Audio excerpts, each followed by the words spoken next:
You're listening to the Author Stories Podcast, bringing you the story behind the stories and the storytellers. Margaret White, Terry Brooks, Sheena Kamal, Matthew Quick, JT Ellison, Walt D. Williams, Brad Thor, Corey Doctorow, Brandon Sanders, Robin Mock, Ernest Klein, Jim Butcher, Sherwin Harris. Visit hankgarner.com for archives of all the shows. Today's guest is... Well, thanks for joining me again for the Author Stories Podcast, where I bring you the story behind the stories and the storytellers. Today, I'm really excited to have Meredith Jaeger with me on the show. We're talking about her brand new book, The Pilot's Daughter.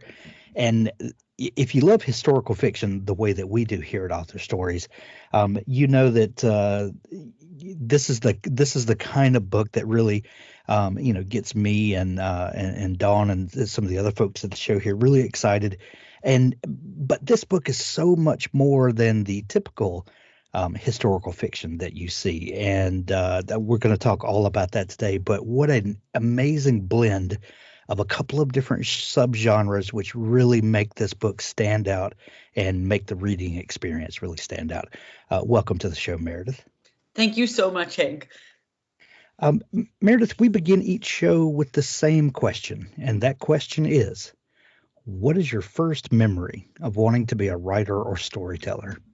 That's a great question. I loved writing ever since I was a little girl, and my mom is great about saving everything. So she showed me this little book I had illustrated and stapled together called The Midnight Journey. And it was a mouse named Angelina Whiskers had gone missing in the middle of the night. And I loved drawing. And, we did not have a lot of television in the house. So my mom and dad really pushed my sister and I to be creative, play outside, draw, make up stories. So without video games, without TV, storytelling was, a big way to entertain ourselves. So I loved writing and illustrating stories. I found another one I wrote when I was 11 that was kind of dark and creepy, where this girl gets washed away in the ocean and then drowns.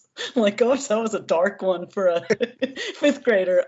So I've always loved to write. Well, at least it wasn't Angelina Whiskers, coming up with a human trap. That would, yeah, that would be kind of dark. But that's true. Well, I love that, Meredith, and I love that you have a very specific memory, of kind of what that time felt like for you. Yeah. I talked to a lot of writers. We have our 1200th episode coming up soon. Oh, wow. And, when you ask that question to people, you get 1,200 different answers, Yeah. And some people, and I'll just say it this way, most people have felt like that they have been writers their whole life or storytellers, Yes. And it's a gene, it's, something in our makeup that just, makes you who you are.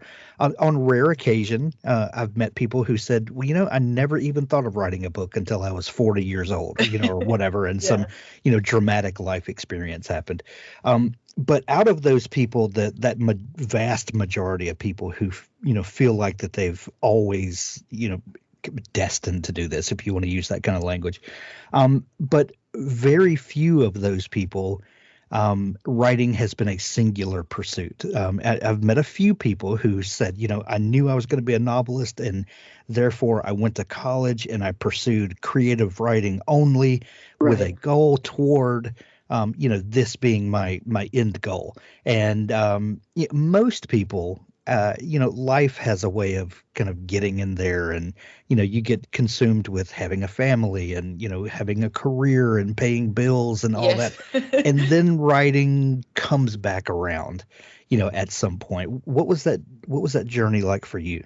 That is, such an important, point, because for so many of us, we love writing, but unfortunately, it's not the career you think of when it's financial stability, Yeah. So, and it's one of those things that you can't, say 6 months from now, I'm going to be a Right. successful Exactly. writer who makes plenty of money. It just doesn't work Yeah. that way for most people. Yeah, so I always did love it. I did the modern literature major in college, And I think I would have done the creative writing focus, but then I chose to study abroad in the Netherlands, which would have conflicted with the major. And I had so much fun on that year abroad. I don't regret it. But yeah, after college, I ended up teaching English as a second language. I think, with a lot of literature majors, it's you end up doing something more practical. So I was in the ESL field for a long time. And then growing up in the San Francisco Bay Area, there's a lot of startups and tech companies. So I shifted to working in tech,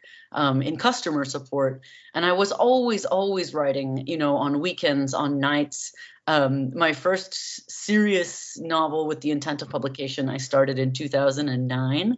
And I think I must have accumulated probably 200 rejection letters from agents for that one. And it was disheartening, but it just inspired me to try harder and to improve my craft and meet critique partners who would push me. Last night, I had a super fun Zoom launch with my friend Sally Hepworth, who's a New York Times bestselling Australian author.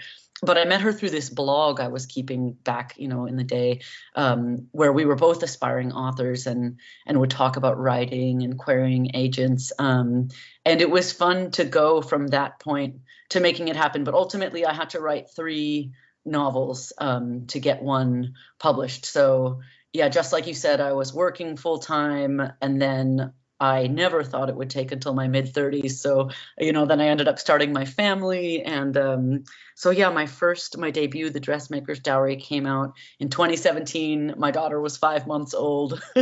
From 2009 to 2017 is a long, long journey. So, yeah, I did not think I was going to be a mom. And in my mid-30s, when I had started this with the serious goal of publication as like a 20-something, but it is what it is. Dreams don't always happen on your timeline. I love that story because it is so real. It is so real.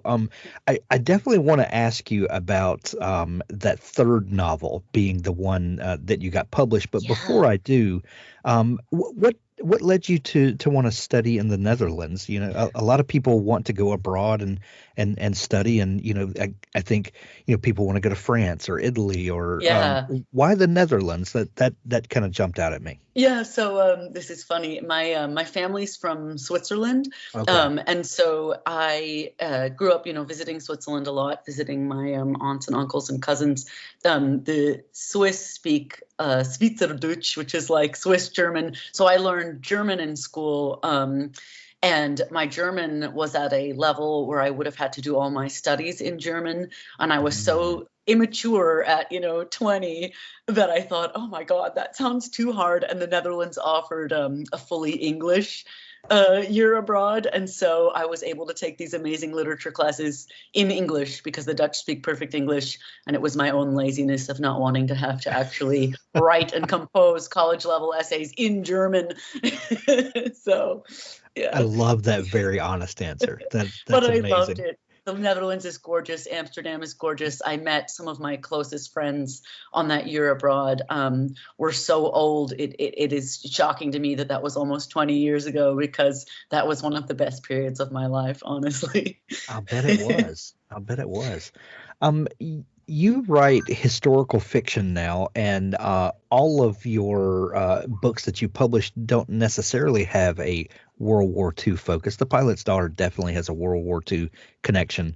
But your time in the Netherlands, did you think about World War II while you were there, or I guess being in America, we have very particular views. Our thoughts and our memories and our study is from a very particular perspective of historical events, especially like World War II and big events like that.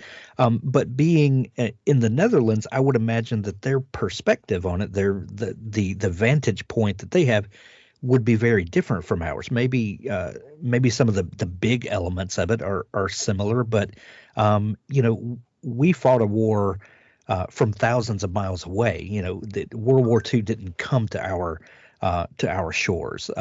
We went somewhere else to fight.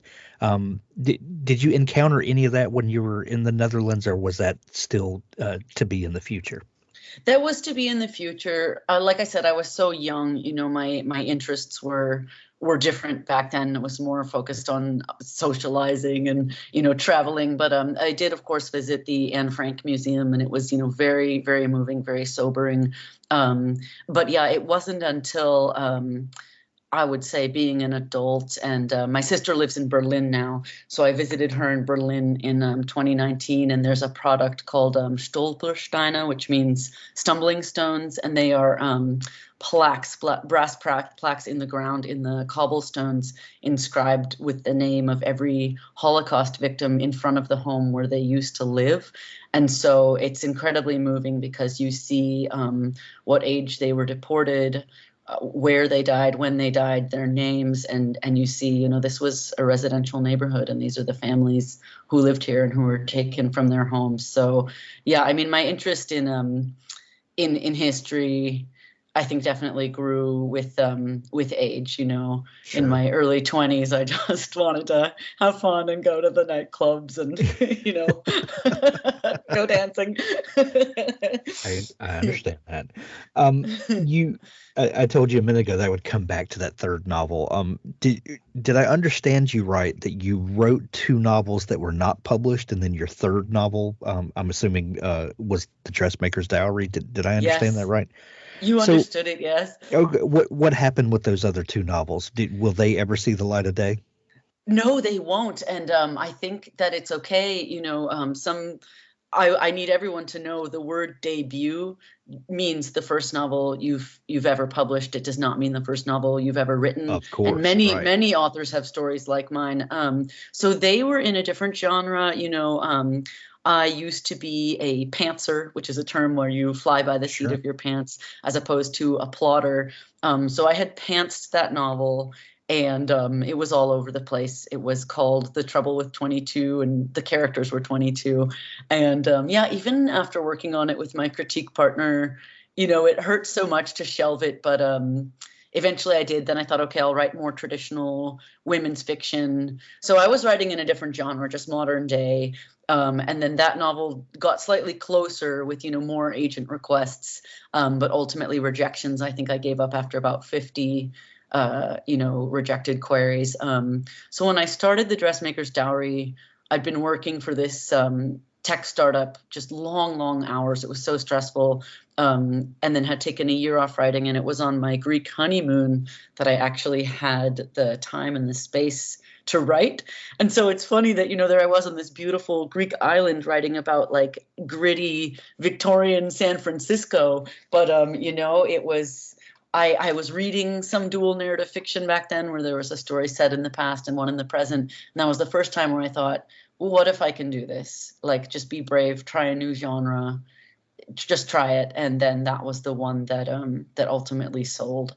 So I think, it's a combination of improving your craft, timing, and luck, because what you're writing doesn't always align with the market, and no one knows what the market's going to shift to. You just have to write what you love and hope that someone else loves it too. Right. Dabble is a proud sponsor of Author Stories. Dabble is an easy-to-use cloud-based writing tool that gives writers a way to organize, plot, and create amazing stories wherever they are. Write in our desktop app, on your Mac or Windows computer, tablet, or mobile device. Dabble syncs your latest version with the cloud on all your devices. Write anywhere and anytime inspiration strikes. We got you. Dabble is my preferred writing tool, and I think it will be yours as well. Visit dabblewriter.com for your free trial. You have an amazing story idea. You execute the writing and editing flawlessly, and now the only thing missing are readers. We can help you go from author to author superhero with Story Origin. Story Origin is a one-stop shop for marketing tools with a community of amazing authors working together to find reviewers, build mailing lists, increase sales, and collect feedback from beta readers. Everything an author needs, all in one place, from providing review copies or beta copies, reader magnets to ensure you stay connected with readers, easily distribute audio promo codes, universal retail links to send readers directly to the proper point of purchase, or provide direct download links for members of your mailing list. Story Origin has all the tools you need in one easy-to-use site. Use the promo code ASP21 at checkout when subscribing to the yearly plan, and you will get 10% off your first year. This code will expire December 31st, so hurry over and subscribe now. StoryOriginApp.com. I talked with an author last week, I think it was, and she told me about this amazing debut novel that she had, and it had been, the better part of 15 years in the making, and Wow.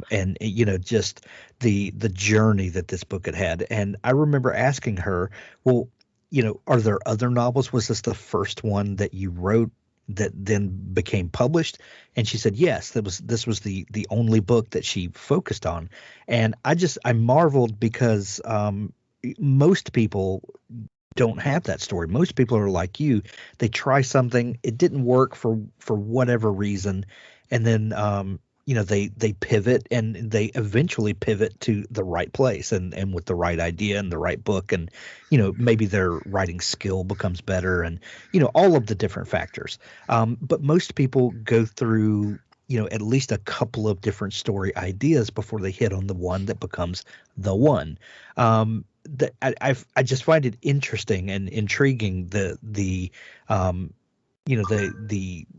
mindset, the motivation that would make you stick with one thing. When you kind of realized that those two early books weren't it, did you ever kind of mourn the loss of those stories? Because when you write a book, you Definitely. spend a long time with those characters and Yes. those settings, Yes. and they kind of become part of who you are. How do you move on from something that is not the Right. right thing?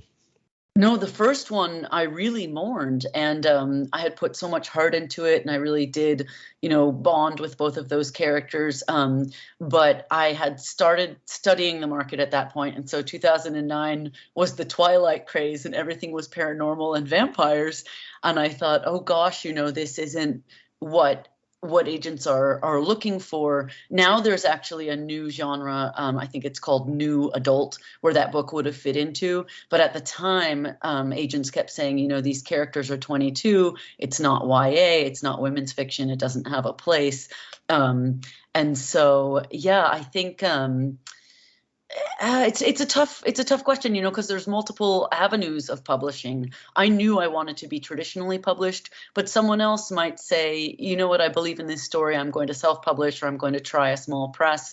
Like, there are so many different options now. Right. I think it was just my commitment to traditional publication and really wanting it to happen that way, where I saw, okay, I've been trying with this book for long enough and accumulated enough rejection letters that, like, I'm not going to get an agent for this one. And I really want a literary agent, so I'm going to keep writing until I, connect with that agent. And I've been fortunate enough to be with my amazing agent, Jenny Bent, this whole time. A lot of people shift and switch and drop agents and have conflict and whatnot.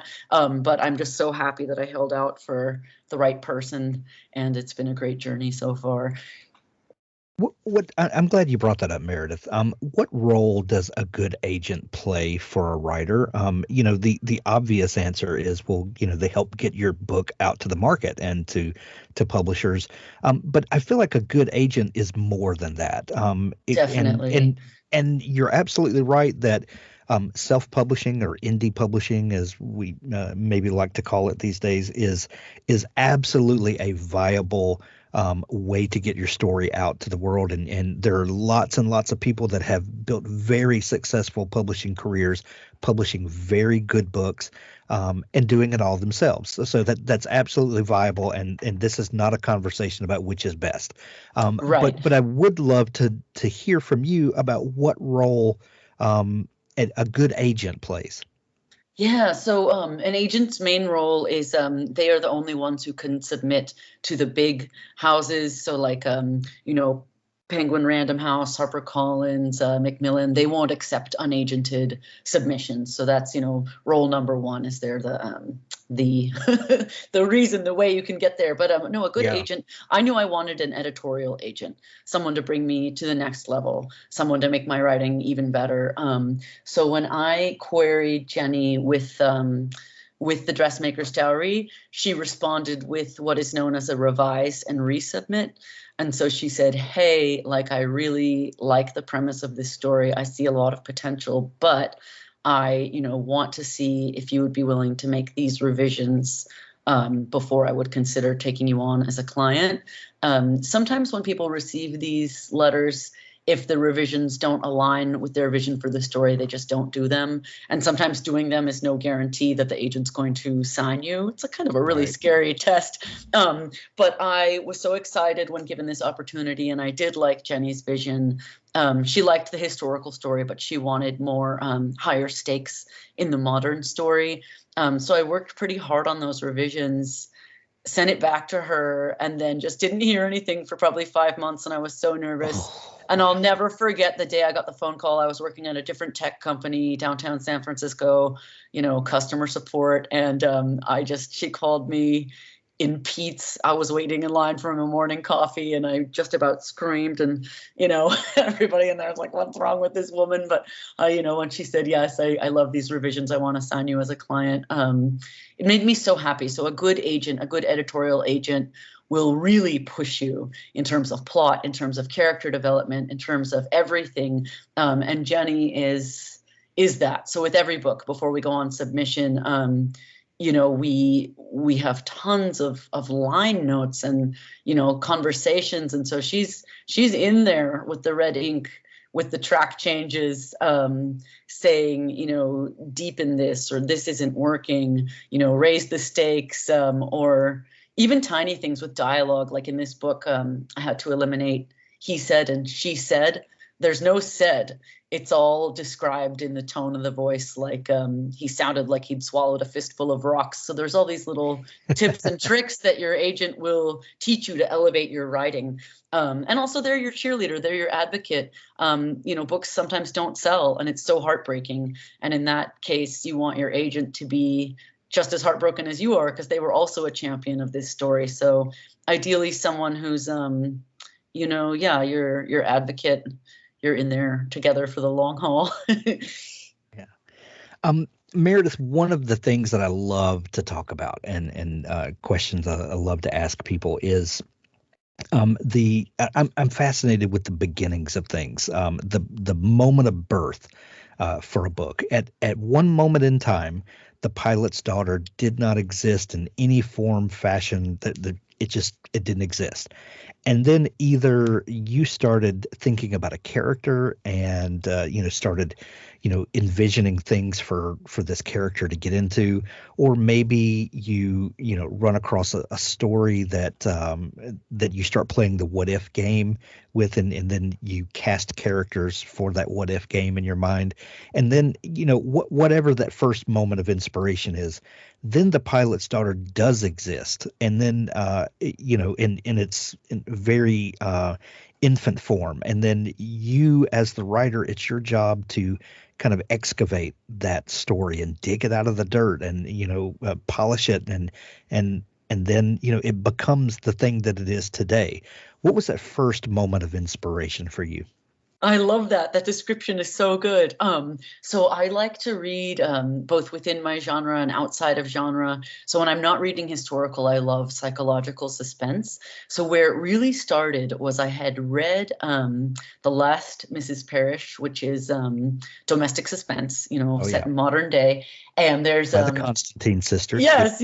So there's a big twist in that book. And I loved this idea of what if someone who presents so well on paper, who seems like the perfect, gentleman, is not who they seem.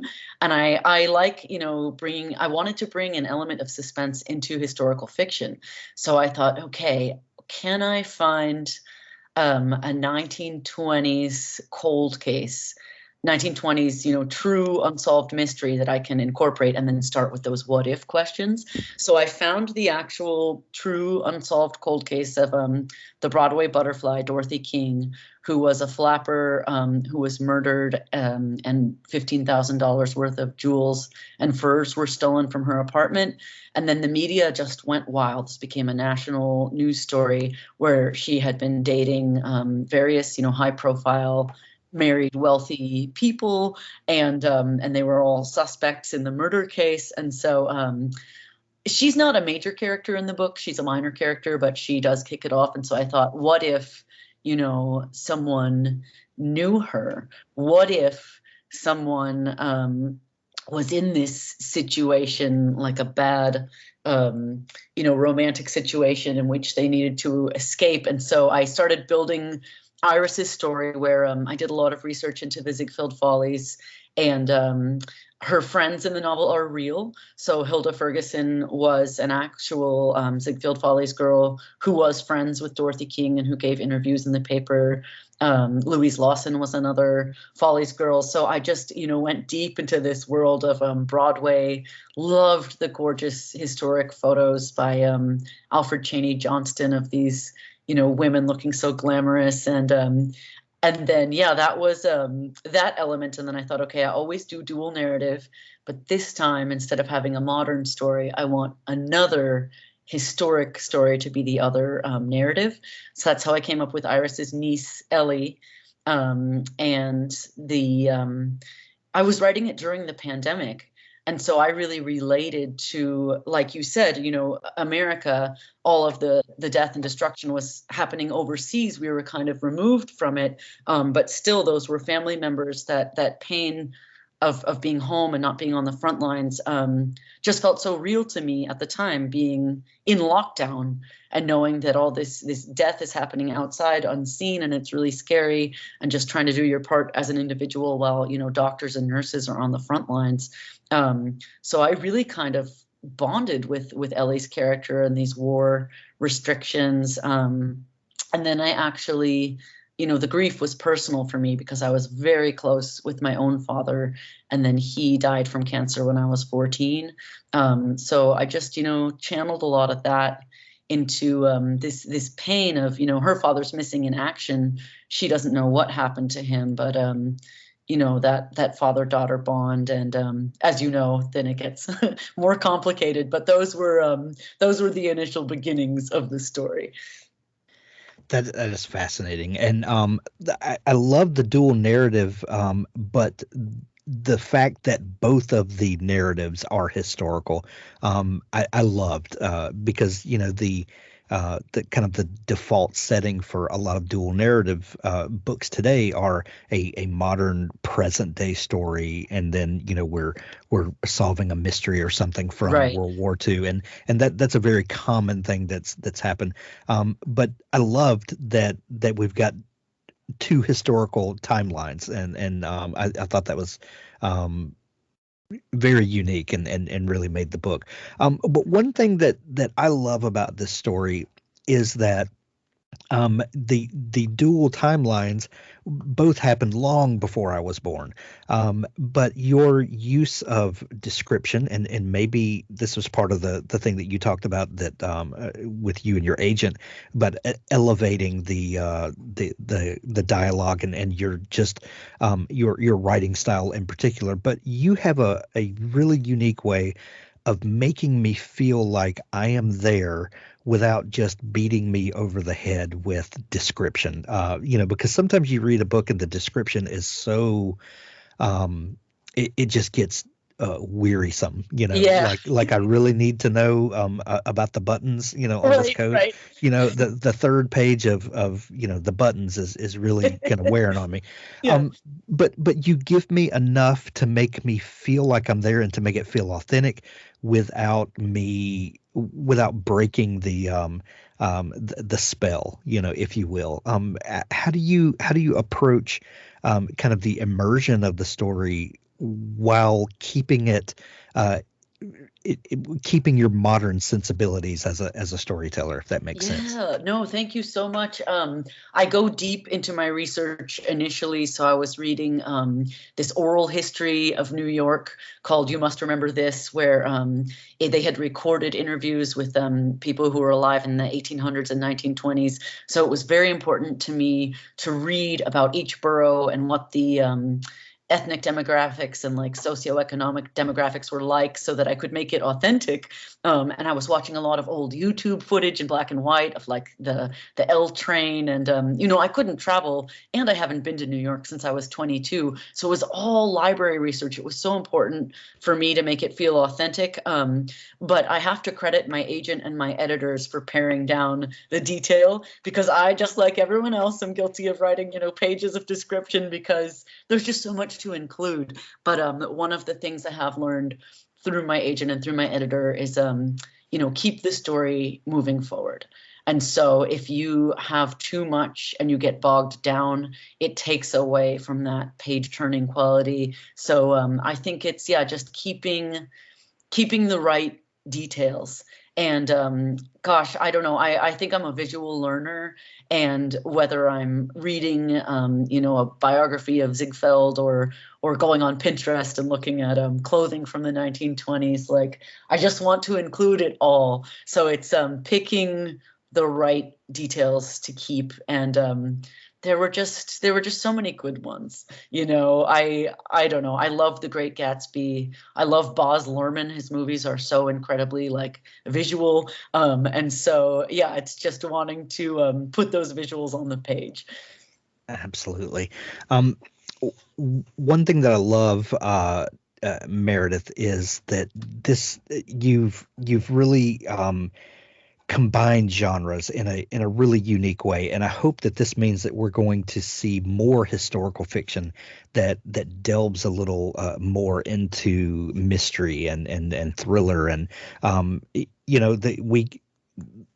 there's I just love the way that you're stretching the genre. Do you was that, I know that you said earlier that you used to be a pantser and now you're a plotter. Were Yes. these things that you were thinking about in the planning of the book? I really want to, play up the mystery. I really want this to read like a detective novel in a lot of places. Were those things that you were thinking about in the planning stages? Yes, definitely. And I appreciate that so much, because I think as writers, if you're a good writer, you want to push the boundaries. You read a book by someone else that's so inspiring, and you're simultaneously jealous and inspired. And so I did want to play up the tension and play up the mystery. I always know my energetic markers beforehand. So like the end of the beginning or the inciting incident will be the catalyst that sort of gets the ball rolling, gets the story started. The crisis, some big dramatic moment at the midway point, the climax, bigger dramatic moment at the 75% mark. So I write these down, I plot these out. So I knew what those would be for Ellie and Iris beforehand. And I absolutely wanted to have it suspenseful, have it tense, have it involve, murder, which is why I had the true unsolved murder mystery in there. And so, it's, I think I'm drawn to those kind of dark elements, but anyone who reads my stories knows that I also, like to incorporate romantic elements, and it's not entirely dark. Like, it's also a family story and a generational story, and there's some love in there, not necessarily romantic love, but self-love and the father-daughter love between a niece and her aunt. So it's a mixture, like you said. Yeah. I got an arc of the book, and I read it and loved it, and I now see that it's available in an audiobook as well. Have you heard the audiobook? Oh my gosh, not the whole thing, just clips. I'm so excited. Yeah, I'm excited to listen to this because I really Yeah. want to hear what a great narrator brings to this story. Now that audiobooks have really become a super growth market, and audiobooks are nothing new. They've been around since books on tape and all of that. But there really has been an explosion in adoption of audiobooks, and probably, smartphones and all that have definitely played into that. But are audiobooks something that you think about in the writing and planning of a book at all, or is that just something that happens on the publication side? No, it's just something that happens on the publication side. So I'm just, writing it in my Word document as it's meant to be read, and I don't think about it. But then with each publisher I've had, they send me samples of voice actors, and I get to choose. And so that's the fun part. That's my little bit of input. But no, I never think of it being read in anyone else's voice. I think most authors, as they're writing, just hear their characters' voices in their mind, and then you try to choose the narrator who you think most closely can embody that character. Well, The Pilot's Daughter is available everywhere now. You can grab it in Kindle edition or paperback if you want to hold it in your hand and then display it proudly on your bookshelf when you're done. Oh, or audiobook, as we mentioned. We're going to have links to it in the show notes of this episode where you can grab it in any format that you choose and that you enjoy reading in. Meredith, this is seriously one of my favorite books of the fall, and I'm recommending it to everyone. We're coming up on the gift giving season, and I think this would be a fantastic gift for the book lover in your life. Thank you so much for taking time to come on the show. Thank you so much. I appreciate that so much. And yes, the books always make a good gift for the holiday season. So absolutely. Tell people where they can find you online if they want to connect with you and dig into all of your great work. Oh, definitely. Right now, my favorite platform is Instagram. I just think, it's the most fun. So I'm the most active on there. That's where all the good vibes are, yeah, for sure. Exactly. That handle is Meredith Jaeger, author. I have a website, meredithjaegerauthor.com. There you can find the links to my other books and the descriptions. But if you actually want to chat with me, Instagram is the best one.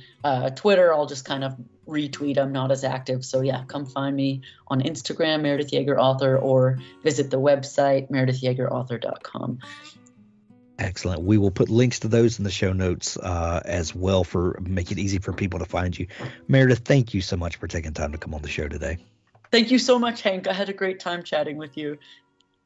Now stay tuned for an audiobook excerpt from Richard Gleaves' The Jason Crane series.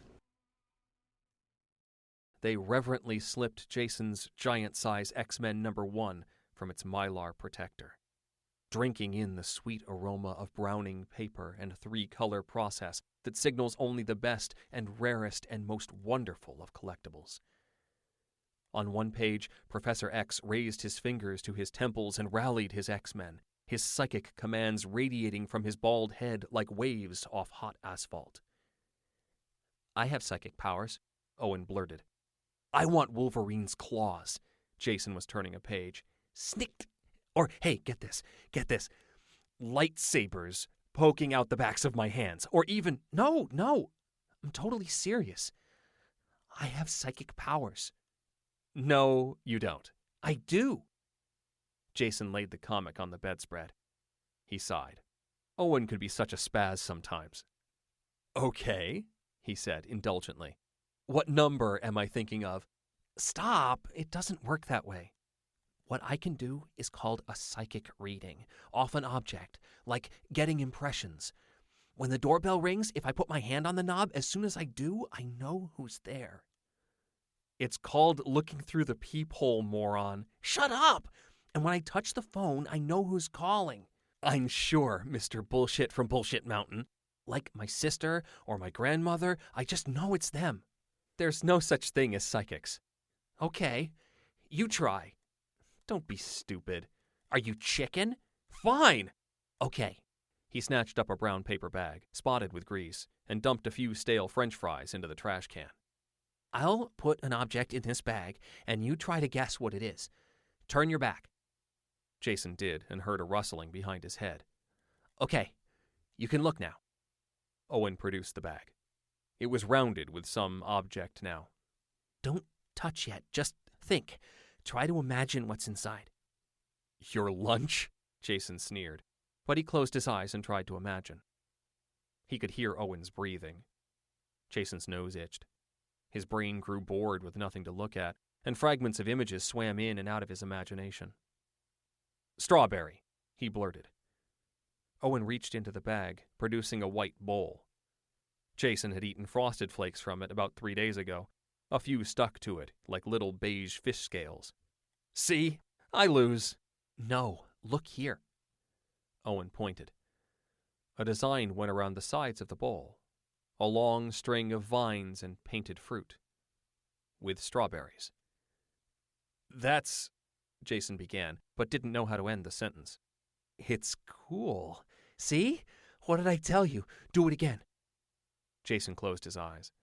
An image like daisies and sun and... Yellow, he blurted after 3 seconds. Oh my God, open your eyes! Owen held a bright yellow highlighter pen. I hadn't even put it in the bag! And so they went, for 30 minutes or more. A staple remover, a toy soldier, a sweat sock, a pencil. Jason never said precisely what was in the bag, but it was always close or related. He'd imagine a cockpit, and Owen would produce a game controller. He'd say plate, and the object would be a CD. He made right angles with his pointer fingers, shrugging, only to have Owen pull out Eliza's knitting needles. His friend became more and more enthusiastic, but Jason became a little scared. You have a real gift, Owen said. You're brilliant. Owen babbled for a long time about astral projection and ESP, how Jason was picking up signals from Owen's own psychic powers, which had obviously been doing the broadcasting. Owen left that night full of plans and experiments, vindicated in his beliefs. Jason sat on the bed after Owen left, thinking hard. He had no explanation for what he'd done, but he knew he hadn't faked it. He couldn't believe, but he couldn't deny either.